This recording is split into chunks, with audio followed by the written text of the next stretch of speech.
Jusqu'à présent, les montres connectées que nous avons pu tester étaient assez décevantes à l'usage. Cette Pebble Watch rehausse-t-elle le niveau? On va voir ça ensemble et on va commencer par la traditionnelle prise en main. Le boîtier en plastique noir est plutôt compact pour ce type de produit, c'est portable, assez léger, confortable au poignet, le design est plutôt sobre et on trouve une entrecorne de 22 mm, on peut donc facilement changer le bracelet. La montre est vendue comme étanche à 5 atmosphères, soit 50 mètres, ça devrait passer pour de la petite baignade, pas de plongée évidemment. Sur le papier, une montre connectée, c'est un écran déporté, une extension du smartphone sur le poignet.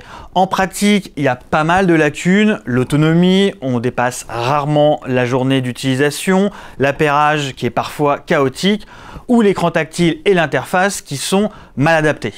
Et quand tous ces défauts sont réunis, ça tourne à la catastrophe comme sur la iWatch.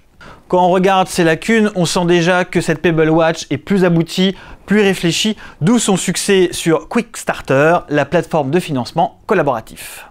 Côté autonomie d'abord, avec un écran e-paper proche des liseuses type Kindle, l'autonomie est préservée et monte à 7 jours. Autre avantage de cet écran, la très bonne lisibilité au soleil, ce qui n'est pas toujours le cas sur un écran LCD. Un écran qui reste de petite taille, 1,26 pouces pour une définition de 144 par 168 pixels. Côté appairage, pas de mauvaise surprise, ça fonctionne en Bluetooth depuis un terminal Android et iOS. La mise en route est ultra rapide, simplissime, c'est du pas à pas. L'interface et le tactile, ici il n'y en a pas, on passe par 4 boutons à l'ancienne, 2 sur la droite pour naviguer, un central pour valider et de l'autre côté à gauche, un bouton retour. Côté fonctionnalité ici, pas de montre téléphone, de post sur Facebook, d'accès au cloud ou à la météo, mais des possibilités très simples. La Pebble Watch est surtout un accessoire d'alerte pour ses notifications. À chaque mail, SMS, alerte Facebook, Twitter ou appel reçu, la montre vibre et l'écran affiche le contenu. Pour les appels, on ne peut que rejeter ou décrocher. Inutile de parler à votre montre, il n'y a pas de micro.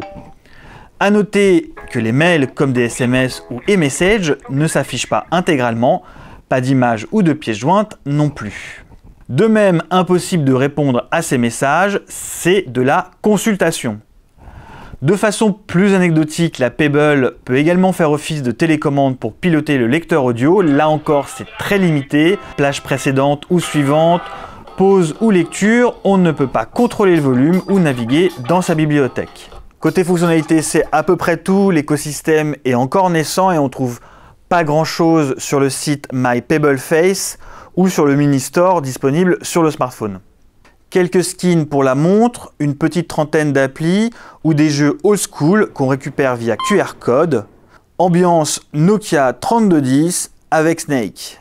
On peut néanmoins télécharger sur le Play ou l'App Store quelques applis compatibles comme FreeCaddie pour les golfeurs ou Runkeeper pour le running.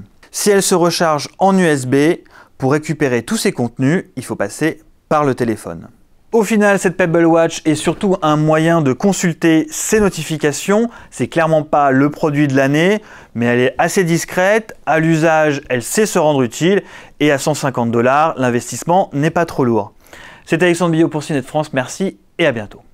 En vidéo également sur Dailymotion YouTube et en podcast iTunes. Retrouvez-nous sur Facebook /CNET France et sur Twitter @CNET France.